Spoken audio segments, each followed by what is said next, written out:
Hello everyone, welcome to Lucid Study.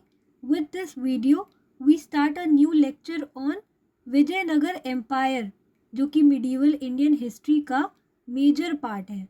Questions regarding this mighty empire has frequently been asked in competitive exams और ये जो lesson है वो आपकी conceptual and factual learning दोनों में helpful रहेगा. So without further ado, शुरू करते हैं. सबसे पहले let's broaden our imagination. तो आंखें बंद करके सोचिए कि साल है 1336 कॉमन एरा और डेक्कन के पठारी रीजन में अफरा तफरी मची है, केओस है. दिल्ली सल्तनत साउथ की ओर बढ़ रही है. छोटे छोटे राज्य जैसे कंपली और होयसालास एक एक करके गिर रहे हैं और इसी तूफान में एक नया शहर, नया नगर खड़ा होता है जो कि था विजयनगर, जिसका अर्थ था विजय का नगर और द सिटी ऑफ विक्ट्री. अब एक क्विक क्वेश्चन है आपके लिए, आप वीडियो के एंड होने तक भी इसका आंसर कर सकते हैं.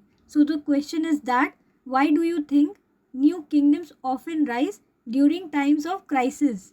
Now let's come back to the explanation part. Vijayanagara empire की स्थापना दो भाइयों ने करी थी जिनका नाम था Harihar one and Bukka Raya one और इन्हें गाइड संत विद्यारण्य ने किया था. इंटरेस्टिंगली इन दोनों भाइयों ने एक समय में मुस्लिम रूलर्स को सर्व किया था पर बाद में हिंदू ट्रेडिशंस परंपराओं को अपनाकर विजयनगर को धर्म और कल्चर का सेंटर बनाया. Now here is one another question for you. What role do spiritual leaders like Vidyaranya play in politics. So नींव तो रख दी इन दो भाइयों ने मिलकर, पर ये एम्पायर आगे कैसे फैला. तो प्रिसाइसली हरिहर वन ने इस एम्पायर को इस्टेब्लिश किया पर इसको आगे फैलाने का काम बुक्का ने किया. वही समय के साथ विजयनगर एम्पायर को 4 अलग अलग डायनेस्टीज ने रूल किया और वो 4 वंश थे संगम, सलूवा, टुलुवा एंड अराविडू. ये कहा जाता है कि जब बुक्का राया दुश्मनों को युद्ध में हराते थे तो वो सिर्फ ज़मीन पर कब्जा नहीं करते थे बल्कि युद्ध में डिस्ट्रॉय हुए मंदिरों को फिर से बनवाते थे और इससे उन्हें जनता का विश्वास मिला. देन विजयनगर एम्पायर के सबसे महान रूलर रहे कृष्ण देव राया. इन्होंने 1509 से 1529 कॉमन एरा तक रूल किया और ये टुलुवा डायनेस्टी के थे.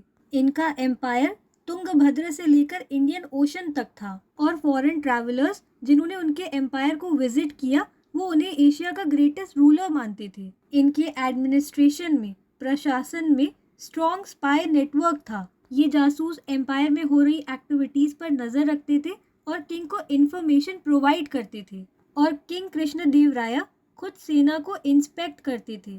इनके टाइम पीरियड में पोर्टुगीज के साथ हॉर्सेस, स्पाइसेस एंड डायमंड्स का ट्रेड शुरू हुआ. कृष्ण देव राय के राज्य में महिलाओं की पोजीशन अच्छी थी और चिन्ना देवी जैसी क्वींस गवर्नेंस में पार्टिसिपेट करती थी. कृष्ण देव राय ने लिटरेचर में भी कंट्रीब्यूशन दिया और अमुक्ता मलयादा नाम की किताब तेलुगु में लिखी और वो सदर्न लैंग्वेज के सभी पोएट्स को उनके काम में सपोर्ट भी करते थे. इन्होंने Hazara Rama temple, Vitthala temple, the stone chariot बनवाया. Now a large part of information about the Vijayanagar Empire is something we get from the accounts of foreign travelers. विदेशी यात्री, foreign travelers जैसे Domingo Paes, Abdul Razzaq and Niccolo de Conti ने लिखा था कि विजयनगर की markets में रथ, silk, horses और स्पाइसेस भरे पड़े थे. उन्होंने ये भी लिखा कि विजयनगर रोम से बड़ा और लिस्बन से भी ज़्यादा प्रॉस्पेरस यानी खुशहाल है. अब जब ये एम्पायर इतना प्रॉस्पेरस एंड थ्राइविंग था तो इसका डिक्लाइन कब और कैसे हुआ. तो 1565 कॉमन एरा में बैटल ऑफ तालीकोट हुई जिसमें डेक्कन की सल्तनतें एकजुट हो गई. वहीं विजयनगर की आर्मी के कुछ जनरल्स ने धोखा दे दिया जिसके बाद विजयनगर एम्पायर बिखर गया और ये हार ब्रूटल थी. विजयनगर की कैपिटल हम्पी को 6 मंथ्स तक जलाया गया, मंदिरों को तोड़ा गया और बाजारों को लूटा गया.